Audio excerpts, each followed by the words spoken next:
Da Vinci resolve use ചെയ്തിട്ട് നമുക്ക് നമ്മുടെ വീഡിയോയുടെ ബാക്ക്ഗ്രൗണ്ട് എങ്ങനെ ഡീഫോക്കസ് ചെയ്യാം അഥവാ ബ്ലർ ചെയ്യാൻ നോക്കാം. അപ്പോൾ നമ്മൾ അതിനു വേണ്ടി കളർ പേജിൽ മാജിക് മാസ്ക് സെലക്ട് ചെയ്യുക. ഇതിപ്പോൾ ഞാൻ ഡാവിഞ്ചി 20 വേർഷനാണ് യൂസ് ചെയ്യുന്നത്. അപ്പോൾ മാജിക് മാസ്കിൽ ആ ഒരു ഐ ഡ്രോപ്പർ എടുത്തിട്ട് നമുക്ക് ഫോക്കസ് ആയിട്ട് ഇരിക്കേണ്ട ഭാഗം, അതായത് നമ്മുടെ സബ്ജക്റ്റിൽ നമ്മൾ ജസ്റ്റ് ക്ലിക്ക് ചെയ്യുക. നമ്മൾ ക്ലിക്ക് ചെയ്യുന്ന സമയത്ത് അവിടെ ഓരോ ഡോട്ടുകൾ ആഡ് ആവും. അങ്ങനെ നമ്മുടെ ആ ഒരു സബ്ജക്റ്റ് കവർ ആവുന്ന രീതിയിൽ നമ്മൾ ഡോട്ടുകൾ ആഡ് ചെയ്യുക. ഇപ്പോൾ ഓൾമോസ്റ്റ് നമ്മുടെ സബ്ജക്റ്റ് ഇവിടെ കവറായിട്ടുണ്ടാവും. നമുക്കത് നോക്കാൻ വേണ്ടിയിട്ട് ഈ ഒരു ഹൈലൈറ്റ് ബട്ടൺ പ്രസ് ചെയ്ത് നോക്കിയാൽ മതി. അപ്പോൾ നമുക്ക് ആ ഒരു മാസ്ക് വ്യക്തമായിട്ട് കാണാൻ പറ്റും. ഇവിടെ നമുക്ക് ആ ഒരു മാസ്ക് റിഫൈൻ ചെയ്യാനുള്ള ഓപ്ഷൻസ് ഉണ്ട്.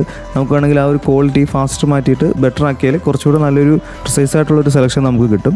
അതുപോലെ തന്നെ സെലക്ഷനിൽ ചെറിയ ടീക്കും കാര്യങ്ങളൊക്കെ നമുക്ക് ഈ ഒരു സ്ലൈഡേഴ്സ് യൂസ് ചെയ്തിട്ടും ചെയ്യാൻ പറ്റും. ഇനി നമുക്ക് ചെയ്യേണ്ടതെന്ന് പറയുന്നത് ഈ ഒരു വീഡിയോ എൻറ്റയർ ട്രാക്ക് ചെയ്യണം. നമുക്ക് ഈ ഒരു സെലക്ഷൻ ഈ ഒരു ഫ്രെയിമിൽ മാത്രം പോരാ. സോ നമുക്ക് ഈ ഒരു എൻറ്റയർ വീഡിയോ ട്രാക്ക് ചെയ്യണം. അതിനായിട്ട് ട്രാക്ക് ഫോർവേഡ് ആൻഡ് റിവേഴ്സ് എന്ന് പറഞ്ഞ ഈ ഒരു 2 ആരോ വരുന്ന ഈ ഒരു ബട്ടൺ ക്ലിക്ക് ചെയ്യുക. ഈ ഒരു ബട്ടൺ ക്ലിക്ക് ചെയ്യുമ്പോൾ നമ്മുടെ വീഡിയോ നിൽക്കുന്ന ഫ്രെയിമിൽ നിന്ന് മുൻപോട്ടും പുറകോട്ടും ട്രാക്ക് ആവും. അതിനുശേഷം നമ്മൾ എഫക്ട്സ് ചെയ്യുന്ന ഡീഫോക്കസ് ബാക്ക്ഗ്രൗണ്ട് എന്ന് പറഞ്ഞൊരു എഫക്റ്റ് നമ്മുടെ നോഡിലോട്ട് ആഡ് ചെയ്യുക. നമുക്ക് വേണമെങ്കിൽ ജസ്റ്റ് ബ്ലർ ചെയ്യാം, പക്ഷേ നമുക്ക് കുറച്ചുകൂടെ റിയലിസ്റ്റിക് ആയിട്ടുള്ളൊരു ബ്ലർ കിട്ടാൻ വേണ്ടിയാണ് നമ്മൾ ഈ ഒരു എഫക്റ്റ് തന്നെ ആഡ് ചെയ്യുന്നത്.